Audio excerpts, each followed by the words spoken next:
I want to say thank you, Honorable OSA President Dr. Hamza Abdulrazak, OSA board members, all members of OSA, distinguished guests, ladies and gentlemen. Thank you so much for this honor.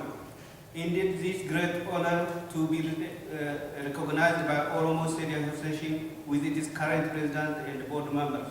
I gratefully and humbly accept this honor before these most impressive audience, not for myself, but on behalf of the great multitude of victims of the human rights abuse in the whole of Africa in general and in Ethiopia in particular and elsewhere.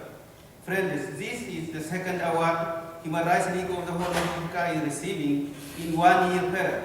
Exactly in July 2011, the UN Economic, Social and Cultural Council awarded our organization with special consultative status with UN for our hard work and commitment to defend human rights.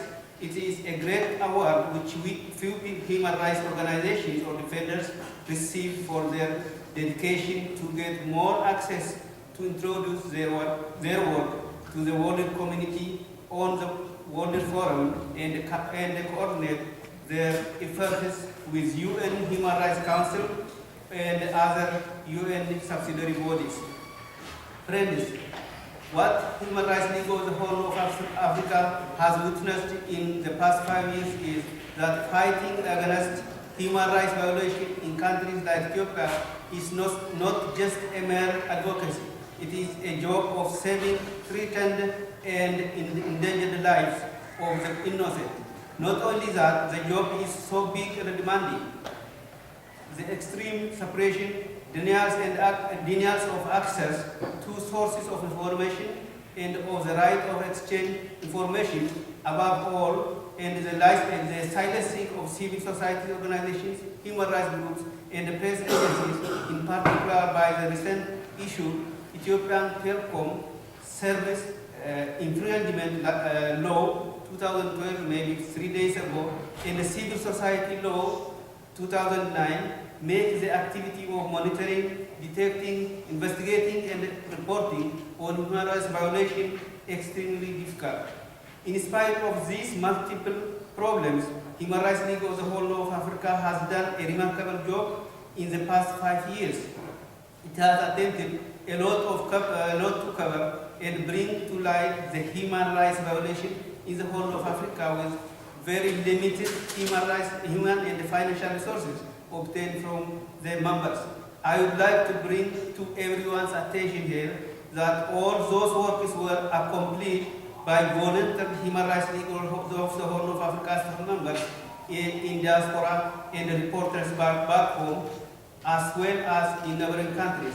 I would like to express my deepest appreciation to the valuable efforts and say thank you to all of the targeted peoples. Friends, our future plan is very wide and we cannot bypass them in order to effectively and adequately fight the ever-worsening human rights violation in Ethiopia and other whole of Africa countries. Human Rights League of the whole of Africa laid down unfolded plans. I would like to remind this audience that this job is too big and too heavy to be handled with a few hands, and we all understand that the people back home, on behalf of whom we are fighting, are in no position, particularly politically and economically, to do a lot. That is why Human Rights League of the whole of Africa is turning its face toward those of us who are in diaspora, who are free to act and react, and who are in relatively better socio-economic and political situations to participate in saving threatened lives. This is the collective job to be executed collectively, but participation could be personal and in different ways. Human Rights League of the whole of Africa is looking for support morally, financially, or in kind from organizations and individuals. Finally, friends, I accept this award on behalf of my colleagues of Human Rights League of the whole of Africa, who work every day with deep commitment to defend human rights in the whole.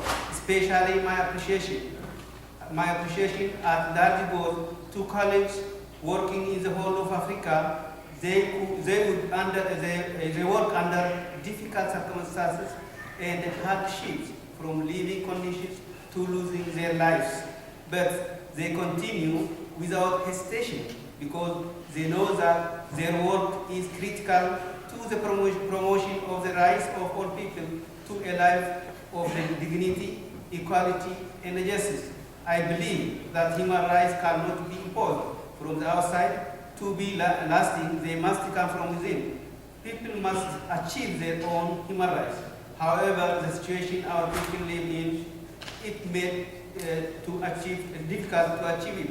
Till inhuman treatment against the innocent is improved, we have no choice than working loud, making loud our voice, and without hesitation, we will continue to defend them as much as we could. Once more, I most sincerely thank you for this honor on behalf of all the victims of human rights abuses and on behalf of all those who committed themselves to defend them. Thank you so very much. We fight for human rights.